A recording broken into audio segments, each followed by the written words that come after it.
ఓం శ్రీమాత్రే నమ శ్రీ మనోన్మన్యే నమ శ్రీ మహాగణాధిపతయే నమ. యూట్యూబ్ ఛానల్ ప్రేక్షకులకు నమస్కారం. కుంభరాశి ధనిష్ట 3-4, శతభిషం, పూర్వాభాద్ర 1-2-3 పాదములు. ఈ వారం కుంభరాశి వారికి బుధ చంద్రగ్రహాల శుభస్థితి కారణంగా విందు వినోద కార్యక్రమాలలో పాల్గొంటారు. కార్యక్రమాలలో వీరికి సన్మానాలు సత్కార్యాలు జరుగుతాయి. మానసిక ఉల్లాసం వలన ఆనందంగా ఈ వారం గడుపుతారు. వారాంతంలో కొన్ని చికాకులు రావడానికి అవకాశం ఉంది.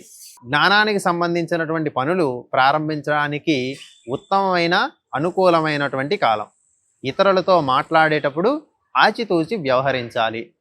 మాటల ద్వారానే శత్రువులు ఏర్పడతారు కాబట్టి మాటలను పొదుపుగా వాడండి. ఎవరిని కించపరిచేటట్లు తక్కువగా చేసేటట్లు మీ నోటితో మీరు మాట్లాడవద్దు.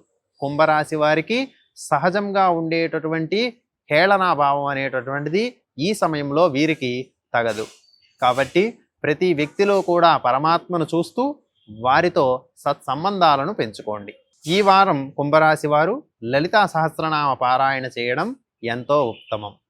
లలితామాత అనుగ్రహము చేత వీరికి ఏర్పడేటటువంటి కొన్ని కుటుంబ సమస్యలు దూరం అవుతాయి.